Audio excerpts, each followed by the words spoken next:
Mondom az őszintét, hogy elfelejtettem, de egy kis újítás kazak nyelven és magyarul is köszöntene, valamint egy kis élő előadást szeretne itt nekünk létrehozni, úgyhogy fogadják nagy szeretettel.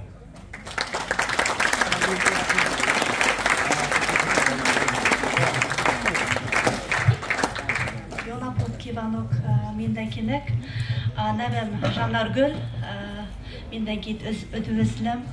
Magyarországon 2010 óta vagyok. Köszönöm a meghívást, és mindenkinek szép hétvégét kívánok. Jó érezzetek magukat, mindenkinek sok sikert. Барлықтарыңызға көп-көп рахмет. Мені шақырып, осындай қонақжай қарсы алып жатқандарыңызға мың алғыс. Келесі кездескенше, көріскенше сау саламат болыңыздар. Мен сіздерге домбырамен қазақтың өлеңін айтып беремін, және мажардың Вирагом деген ән шырқайтын боламын. Мекфогома кейт хорош қазақ небі зәне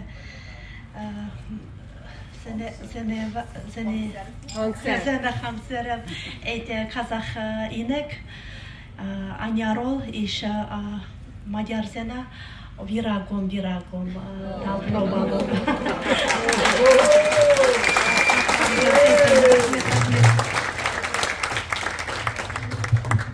Most a csapatomnak kapitánja Attilának szeretnék.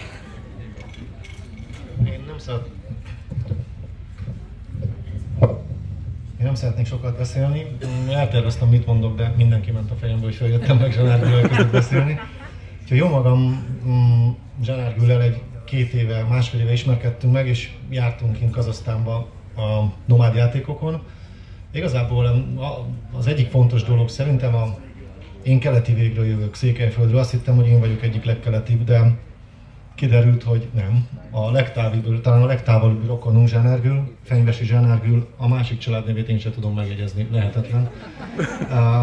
Itt él Magyarországon, és nem tudom, hogy hányan tudják, és nem felvágás mondom, élnek ott kipcsapok, akik a kúnok másképp.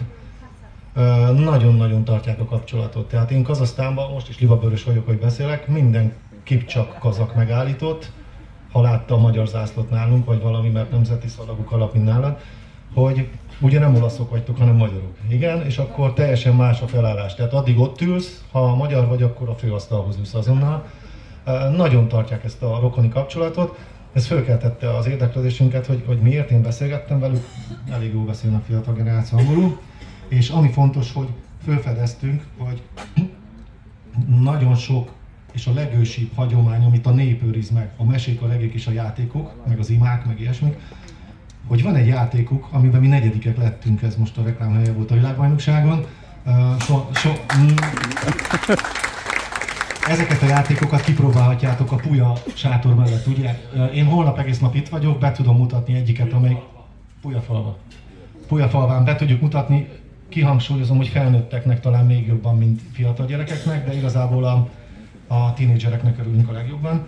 Bemutatjuk, hogy mivel lettünk negyedikek, hogy értse mindenki a Pál utcai fiúk golyozásának az ősi játék, az ősi verzióját, amit csonttal játszottak. Egyébként a magyaroknál ez megmaradt bikázásban, meg mi volt a neve?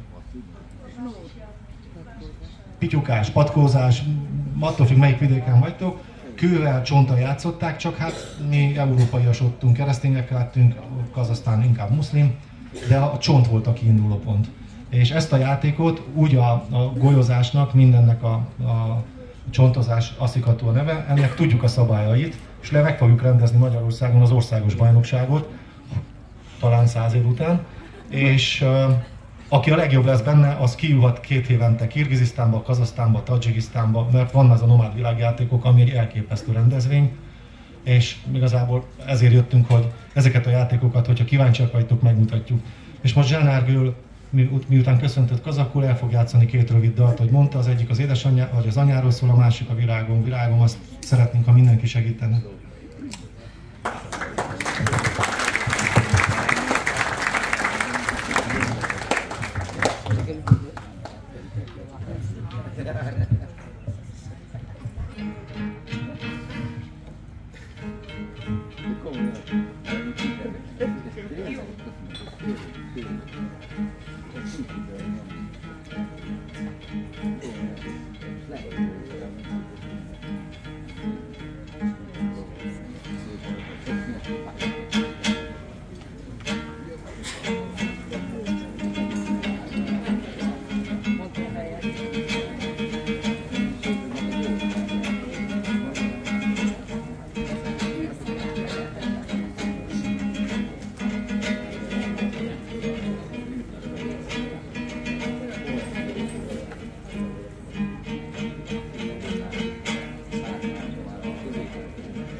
Yaşta gördüm apam samayına. Baykadım terin acım mangayından. Жауделеп жас балаша жылдаңдайсың сезіле шаршағанда апау жанарың.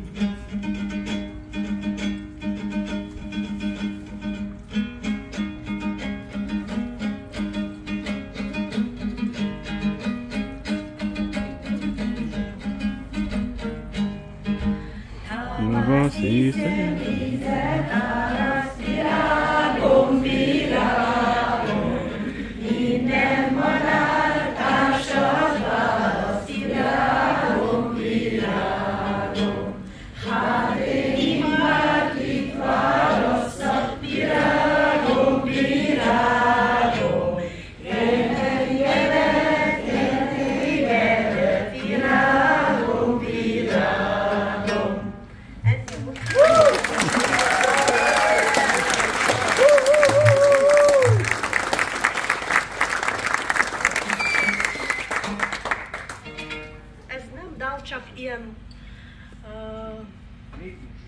ritmikus valami, ez nem dal. Régen nomádok érzéseiből itt nem énekelve, itt csak játszolva. Ami a szívükből jött. Instrumentális.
És akkor most nagyon sok fellépő elfogadta meghívásunkat, hálásan köszönjük, itt van a Krisztián barátom is, de én úgy érzem, hogy most a szívemhez, hát mondjuk így, hogy a legközelebb